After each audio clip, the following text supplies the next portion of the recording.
Η πόρτα στο πίσω μέρος της σκηνής άνοιξε αθόρυβα. Κανείς δεν άκουσε τον ήχο της, γιατί η ορχήστρα έπαιζε δυνατά και το κοινό χειροκροτούσε με μανία. Ήταν το Λονδίνο, το καλοκαίρι του 1973, και το Παλάντιουμ ήταν γεμάτο ως την τελευταία θέση. Ένας άντρας μπήκε από εκείνη την πόρτα. Δεν έτρεξε, δεν έσπρωξε κανέναν, δεν προσπάθησε να περάσει απαρατήρητος. Απλώς προχώρησε με το φυσικό βάρος κάποιου που δεν έχει καμία αμφιβολία για το λόγο που βρίσκεται εκεί. Ο άντρας ήταν μεγαλόσωμος, με μακριά μαλλιά που έπεφταν στους ώμους του. Φορούσε έναν λευκό χιτώνα που έδινε την εντύπωση ότι ανήκε σε άλλη εποχή, ίσως στην αρχαία Ελλάδα, ίσως σε κάποιο μεσαιωνικό παλάτι, αλλά σίγουρα όχι στα backstage ενός μοντέρνου θεάματος. Ήταν ο Ντέμις Ρούσος. Η αίθουσα ήταν αυτή η ιδιαίτερη αίθουσα που καταλαβαίνεις αμέσως όταν την μπαίνεις. Το London Palladium δεν ήταν απλώς ένα θέατρο, ήταν ένα ιερό. Τα χρυσά στολίδια στους τοίχους είχαν απορροφήσει δεκαετίες από ήχους και ανάσες και όνειρα. Τα κόκκινα βελούδινα καθίσματα κρατούσαν στα βάθη τους τον αντίλαλο κάθε χειροκροτήματος από το 1910. Ο αέρας ήταν βαρύς από άρωμα γυναικών και καπνό τσιγάρου και εκείνη την ανεξήγητη ηλεκτρική φόρτιση που δημιουργείται όταν 3.000 άνθρωποι αναπνέουν μαζί περιμένοντας κάτι εξαιρετικό. Και εκείνο το βράδυ, αυτό που περίμεναν ήταν ο Tom Jones. Ο Tom Jones στα 1973 δεν ήταν απλώς διάσημος. Ήταν ένα φαινόμενο. 33 χρονών, με φωνή που ακουγόταν σαν να την είχε φτιάξει ο ίδιος ο Θεός για να κάνει γυναίκες να λιποθυμούν και άντρες να αισθάνονται ότι υπολείπονται. Είχε μετατρέψει κάθε εμφάνισή του σε ένα τελετουργικό. Στεκόταν στη σκηνή με αυτή την ιδιαίτερη στάση που έχουν οι καλλιτέχνες που ξέρουν ότι το δωμάτιο τους ανήκει. Τα κουμπιά του πουκαμίσου του ήταν ανοιχτά ακριβώς τόσο, ώστε το κοινό να φαντάζεται τα υπόλοιπα. Η ορχήστρα που τον ακολουθούσε ήταν 40 μουσικοί, καθένας από τους οποίους θα μπορούσε να γεμίσει μόνος του μια αίθουσα. Μαζί δημιουργούσαν έναν τοίχο από ήχο που σε έπαιρνε από τα πόδια και δεν σε άφηνε κάτω μέχρι το τέλος της βραδιάς. Ήταν στη μέση του δεύτερου τραγουδιού, όταν κάποιος από το τεχνικό προσωπικό είδε τον Ρούσο να πλησιάζει την πλαϊνή είσοδο της σκηνής. Ο τεχνικός τον σταμάτησε με το χέρι. «Δεν μπορείτε να μπείτε εκεί», είπε. Ο Ρούσος τον κοίταξε χωρίς να βιαστεί, χωρίς να δείξει θυμό, χωρίς να δείξει τίποτα εκτός από ήρεμη υπομονή.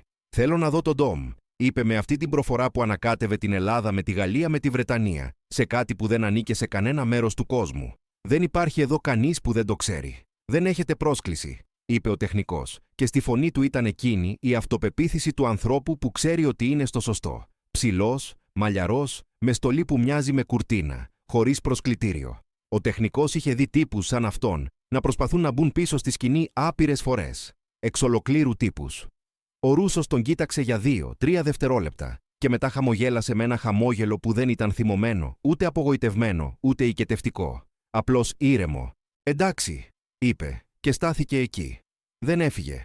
Στάθηκε ακριβώς εκεί που ήταν, έξω από την είσοδο, με σταυρωμένα τα χέρια, και άκουγε την ορχήστρα από πίσω από τον τοίχο.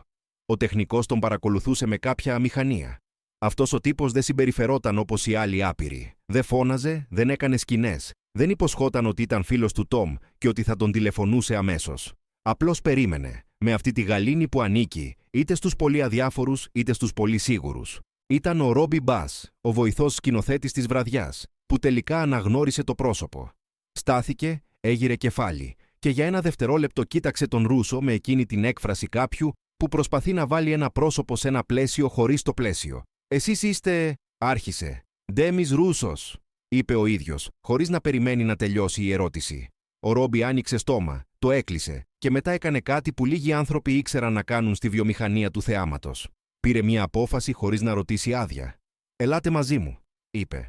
Ο Ρούσος τον ακολούθησε μέσα από έναν διάδρομο που μύριζε ξύλο παλιό και βαφή σκηνικών, με λεγουάτι με σκίτσα πρόβας και κουτιά εξοπλισμού στιβαγμένα, ο ένας πάνω στον άλλο μέχρι την οροφή, και βγήκε στα πλαϊνά της σκηνής, εκεί όπου η μουσική ήταν τόσο δυνατή, που αισθανόσουν ότι η σκόνη στα ξύλινα πατώματα ανατρίχιαζε.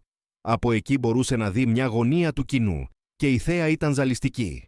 Εκατοντάδες πρόσωπα στραμμένα προς τη σκηνή, με αυτή την ολοκληρωτική προσοχή, που μόνο η μουσική μπορεί να επιβάλλει. Ο Tom Jones ήταν εκεί, στο κέντρο, ζωντανός με έναν τρόπο που οι άνθρωποι σπάνια είναι όταν δεν τους κοιτάζουν. Τραγουδούσε ένα μπαλάντα και η φωνή του ήταν αυτό που ήταν πάντα. Ένα πράγμα που ξεπερνούσε τα τεχνικά του χαρακτηριστικά και γινόταν κάτι φυσικό, κάτι που αισθανόσουν στο στέρνο πριν το ακούσεις με τα αυτιά.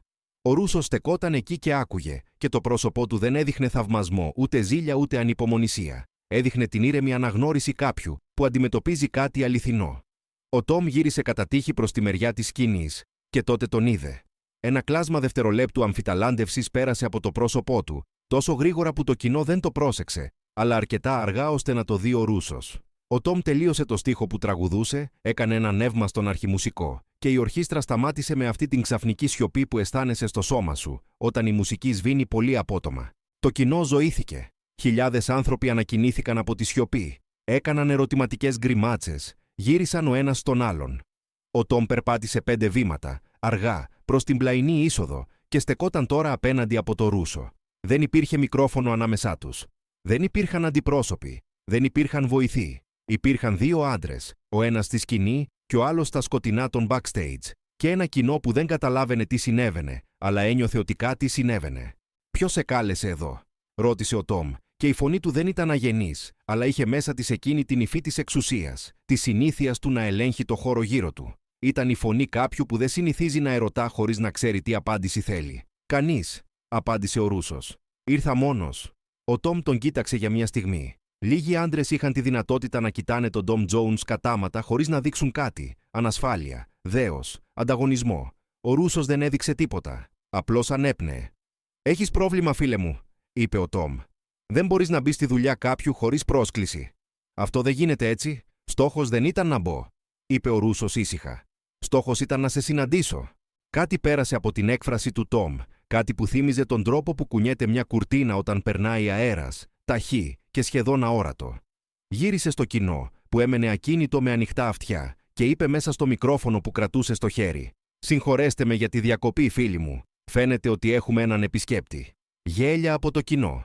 Ήταν ευγενή γέλια, ανακουφιστικά, αλλά είχαν μέσα τους εκείνη τη λεπτή κοφτερή άκρη, που έχει το γέλιο όταν γελάμε με κάποιον που δεν ξέρει ότι το γελιοποιούμε. Ο Ρούσος τα άκουσε και δεν κούνησε ούτε ένα μη στο πρόσωπο.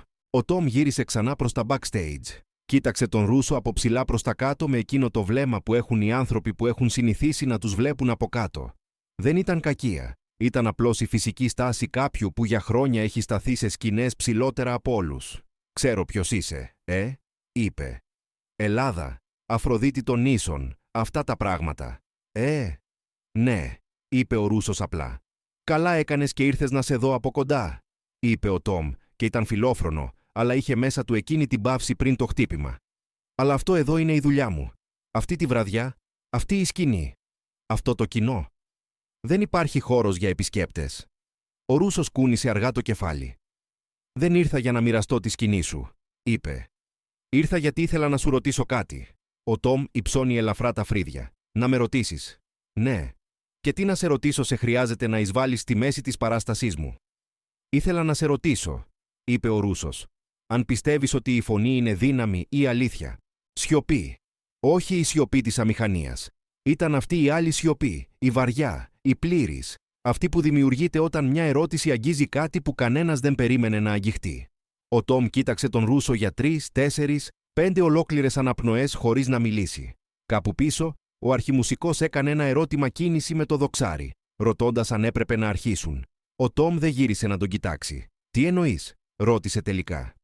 7 χρόνια πριν», είπε ο Ρούσος, «τραγουδούσα σε ταβέρνες στην Αθήνα. Ταβέρνες που μύριζαν τσίπουρο και καπνό, όπου ο κόσμος δεν άκουγε, απλώς μιλούσε πιο δυνατά από τη μουσική. Δεν έκανα τίποτα διαφορετικό τότε από ό,τι κάνω τώρα.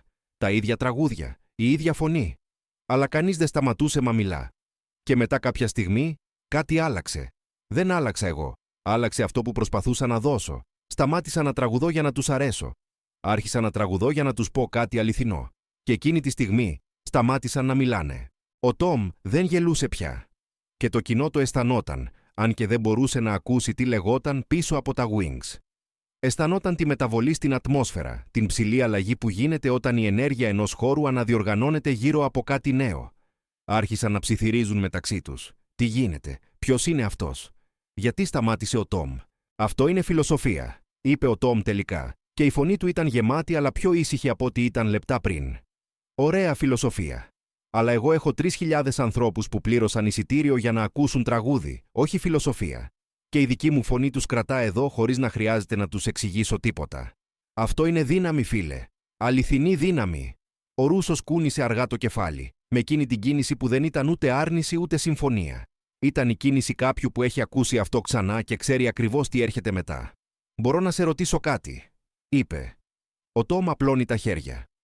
«Φαίνεται ότι δεν μπορώ να σε σταματήσω». «Όταν τελειώσει αυτή η βραδιά», είπε ο Ρούσος, «και το κοινό φύγει σπίτι, τι θα μείνει μέσα τους?»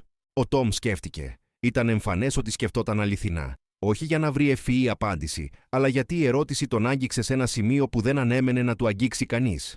«Τα τραγούδια», είπε. «Θα θυμούνται τα τραγούδια». «Ίσως», είπε ο Ρούσος, «αλλά θα τα θυμούνται ως αίσθηση ή ως αλήθεια». Πάλι αυτή η λέξη. Ο Τόμ τον κοίταξε για καιρό. Γύρω τους, το πλήρωμα σκηνής ακουμπούσε σε τείχους και εξοπλισμό, κανείς χωρίς να κουνιέται, κανείς χωρίς να μιλά. Ο αρχιμουσικός είχε κατεβάσει τον βραχίονά του. Τα 3.000 ζεύγη αυτιών στην αίθουσα άκουγαν μία σιωπή που δεν καταλάβαιναν. «Τι ακριβώς θέλεις?» ρώτησε ο Τόμ. Η δύναμη είχε φύγει από τη φωνή του. Όχι αδυναμία, αλλά κάτι άλλο. Ήταν η αφαίρεση της απόστασης. «Θέλω να τραγουδήσω ένα τραγούδι», είπε ο Ρούσος ήσυχα. Αυτό ήταν. Ένα τραγούδι, με αυτό το κοινό, αυτή τη νύχτα. Ο Τόμ γέλασε, αλλά αυτή τη φορά ήταν ένα διαφορετικό γέλιο. Δεν είχε μέσα του ανωτερότητα. Είχε εκείνη τη θερμή ποιότητα που έχει το γέλιο όταν κάτι μας ξαφνιάζει με την απλότητά του. Ένα τραγούδι.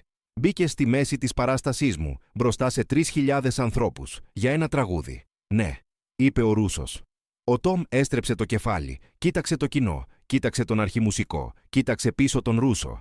Μέσα σε εκείνη τη σκέψη μπορούσες να δεις το στρατηγικό μυαλό ενός επαγγελματία του θεάματος, τους υπολογισμούς για το ρίσκο, για το ενδεχόμενο να είναι αυτό ένα λάθος. Αλλά υπήρχε και κάτι άλλο, εκείνη η αρχαία περιέργεια που έχουν οι αληθινοί καλλιτέχνες, αυτή η ανάγκη να δουν τι συμβαίνει όταν δοκιμάζουν κάτι που δεν έχουν ξαναδοκιμάσει. Έκανε ένα βήμα πίσω και έκανε ένα νεύμα. «Έλα», είπε. Ο Ρούσος περπάτησε στη σκηνή με αυτό το ίδιο βάδισμα, χωρίς βιάση, χωρίς θεατρικότητα. Το κοινό τον είδε και αντέδρασε με εκείνο το σύνθετο θόρυβο που κάνει ένα πλήθος, όταν δεν ξέρει αν αυτό που βλέπει είναι μέρος της παράστασης ή όχι. Ψιθυρισμοί, ερωτήσεις, κάποιο αβέβαιο χειροκρότημα που δεν ολοκληρώθηκε. Ο Τόμ πήγε στο μικρόφωνο στο κέντρο. «Φίλοι μου», είπε, «φαίνεται ότι έχουμε έναν απρόσκλητο επισκέπτη απόψε. Τον ξέρετε ή θα τον μάθετε. Ντέμις Ρούσος, από την Ελλάδα.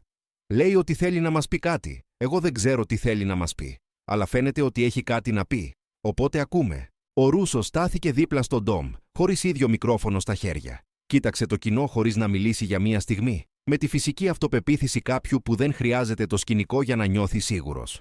Έγειρε ελαφρά το κεφάλι προς τον αρχιμουσικό και κάτι πέρασε μεταξύ τους χωρίς λόγια. Αυτή η επικοινωνία που έχουν οι μουσικοί, που καταλαβαίνουν άλλους μουσικούς χωρίς συστάσεις. Ο αρχιμουσικός κούνησε αργά το κεφάλι. Άρχισε να παίζει μόνος του, στο πιάνο στο πλάι. Μία αρμονία απλή και αργή. Και τότε ο Ρούσος τραγούδισε. Δεν χρησιμοποιούσε μικρόφωνο. Η αίθουσα ήταν μεγάλη, 3.000 άνθρωποι. Και η λογική έλεγε ότι μια ανθρώπινη φωνή χωρίς ενίσχυση δεν μπορεί να φτάσει στην τελευταία σειρά. Αλλά κάτι πρέπει να γνωρίζει η λογική για τον ανθρώπινο φάριγγα, όταν ο άνθρωπος που τον ελέγχει έχει χρήσια 15 χρόνια τεχνικής και κάτι παραπάνω από 15 χρόνια πόνου και αλήθειας. Ο ήχος γέμισε το χώρο. Όχι αγριεμένος, όχι δυνατός με τρόπο που πληγώνει. Γεμιστός. Ζεστός. Σαν κάτι που υπήρχε ήδη εκεί μέσα και ο Ρούσος απλώς το βρήκε και το ελευθέρωσε. Τραγουδούσε στα ελληνικά. Σχεδόν κανείς στην αίθουσα δεν καταλάβαινε τις λέξεις. Αλλά αυτό ήταν ακριβώς αυτό που ο Ρούσος είχε λέει πριν. Επειδή η αίθουσα δεν χρειαζόταν τις λέξεις. Χρειαζόταν αυτό που ήταν κάτω από τις λέξεις. Και το πήρε. Κάποιος στην πρώτη σειρά. Μια γυναίκα στα 50 με ένα καπέλο μόβ και πρόσωπο που έδειχνε ότι είχε δει πολλές παραστάσεις στη ζωή της, άρχισε να κλαίει αθόρυβα. Δεν της ήταν εμφανές ούτε η ίδια αμέσως. Συνέχισε να κοιτά τη σκηνή. Μόνο τα δάχτυλά της σφίχτηκαν στο περικάρπιο της φίλης της που καθόταν δίπλα. Η φίλη της έπιασε το χέρι χωρίς να κοιτάξει, γιατί ήταν και αυτή απορροφημένη. Και μετά ήταν και αυτή που διέτρεχε την αίθουσα, αυτή η αόρατη αλυσίδα από ανθρώπους που έπιαναν τα χέρια τους χωρίς να ξέρουν γιατί. Ο Τόμ Τζόουνς στεκόταν στα πλάγια της σκηνής τώρα, με σταυρωμένα τα χέρια, και κοιτούσε. Δεν κοιτούσε το κοινό. Κοιτούσε τον Ρούσο. Και στο πρόσωπό του ήταν εκείνη η αλλαγή που είναι η πιο σπάνια και η πιο τίμια σε έναν καλλιτέχνη. Αυτή η αναγνώριση. Η κατανόηση ότι αυτός ο άλλος άνθρωπος κάνει αυτό που κάνουν όλοι, αλλά από ένα άλλο μέρος. Από ένα μέρος που ο ίδιος δεν είχε εντοπίσει ακόμη, ή ίσως είχε εντοπίσει, αλλά δεν είχε τολμήσει να κατεβεί εκεί τόσο συχνά. Το τραγούδι κράτησε 4 λεπτά. Δεν ήταν τεχνικά εντυπωσιακό. Δεν υπήρχαν μεγάλες εκτοξεύσεις. Δεν υπήρχε στρατηγική επίδειξη εμβέλειας ή δυνάμεως. Ήταν απλό. Ήταν αλήθεια. Ήταν ένας άντρας που έλεγε κάτι που το εννοούσε, σε μια γλώσσα που ο κόσμος δεν μιλούσε, σε μια χώρα που δεν ήταν δική του, σε μια σκηνή για την οποία δεν ήταν προσκεκλημένος. Όταν τελείωσε, δεν υπήρχε αμέσως χειροκρότημα. Υπήρχε αυτή η σιωπή που είναι διαφορετική από κάθε άλλου είδους σιωπή. Η σιωπή που δημιουργείται όταν ένα κοινό έχει λάβει κάτι και χρειάζεται μια στιγμή για να το κρατήσει, πριν αφήσει τα χέρια να ξεκινήσουν να χτυπούν. Ήταν 4 δευτερόλεπτα. Ίσως 5. Και μετά η αίθουσα εκράγει. Ο Τόμ κούνησε το κεφάλι αργά. Βγήκε στη σκηνή, πλησίασε τον Ρούσο και του έτεινε το χέρι. Ο Ρούσος το έπιασε. «Από πού σε έχουν κρυμμένο?» ρώτησε ο Τόμ στο αυτί του. Και η ερώτηση δεν ήταν για το κοινό. Ήταν αληθινή. Ο Ρούσος χαμογέλασε. «Δεν με έχουν κρυμμένο πουθενά. Απλώς κανείς δεν με είχε ρωτήσει ακόμη». Ο Τόμ γύρισε στο κοινό και είπε μέσα στο μικρόφωνο με φωνή που είχε ανακτήσει την παλιά της δύναμη, αλλά τώρα είχε μέσα της και κάτι άλλο, λίγη ταπεινοφροσύνη μαζί με το μεγαλείο. «Αυτός ο άντρας ήρθε εδώ χωρίς πρόσκληση. Μπήκε στη δουλειά μου. Σταμάτησα τη μουσική γιατί σκέφτηκα ότι έπρεπε να τον διώξω. Χαρούμενος που δεν το έκανα. Γέλια, χειροκρότημα. Και κάπου στο πλάι, ο παλιός μουσικός που έπαιξε στο πιάνο ακόμα καθόταν στο σκαμπό του, με τα χέρια στα γόνατά του, και κοιτούσε το Ρούσο με αυτή την έκφραση που έχουν οι άνθρωποι που βλέπουν κάτι και ξέρουν ότι θα το θυμούνται. Αργότερα εκείνη τη νύχτα, όταν το κοινό είχε φύγει και το πλήρωμα μαζεύτηκε τα σκηνικά, ο Τόμ και ο Ρούσος κάθισαν σε ένα μικρό δωμάτιο πίσω από τη σκηνή και μίλησαν για 2 ώρες. Κανείς δεν ξέρει τι υπόθηκε σε εκείνες τις 2 ώρες. Αλλά αυτοί που δούλευαν στο κτίριο εκείνη τη νύχτα έλεγαν πως όταν ο Ρούσος τελικά πήρε το παλτό του για να φύγει, ο Τόμ βγήκε μαζί του μέχρι την είσοδο και στη πόρτα του είπε κάτι που ο Ρούσος άκουσε και κούνησε μόνο το κεφάλι. Κανείς δεν άκουσε τι είπε ο Τόμ. Αλλά ο τρόπος που κούνησε το κεφάλι ο Ρούσος, αυτή η αργή, γαλήνια κίνηση, που δεν ήταν ούτε συμφωνία ούτε άρνηση, ήταν ακριβώς ίδια με εκείνη που είχε κάνει νωρίτερα, όταν ο Τόμ του είπε ότι η δύναμη είναι αυτό που κρατά το κοινό, σαν να ήξερε ήδη, σαν να είχε ακούσει αυτό πολλές φορές και να ήξερε πού οδηγεί και πού δεν οδηγεί. Στη βιομηχανία της μουσικής εκείνης της εποχής, αυτό το βράδυ μνημονεύτηκε σε δεκάδες συνεντεύξεις που ακολούθησαν. Ο Τόμ Τζόουνς το ανέφερε μόνος του, πρώτος, σε μια συνέντευξη 6 μήνες αργότερα. Είπε ότι εκείνη τη νύχτα έμαθε τη διαφορά ανάμεσα στο να τραγουδάς για να σε ακούσουν και στο να τραγουδάς για να ακούσεις κι εσύ ο ίδιος. Δεν εξήγησε τι ακριβώς εννοούσε, αλλά αυτοί που το άκουσαν κατάλαβαν, γιατί η φωνή δεν είναι ποτέ μόνο φωνή. Είναι το μέρος από το οποίο έρχεται. Και αυτό το μέρος είτε το βρίσκεις είτε όχι. Ο Ρούσος το είχε βρει. Και για μια νύχτα στο Λονδίνο μπήκε από μια πόρτα που δεν ήταν για αυτόν και έδειξε σε έναν από τους μεγαλύτερους τραγουδιστές του κόσμου ένα δρόμο που δεν ήξερε ότι υπήρχε.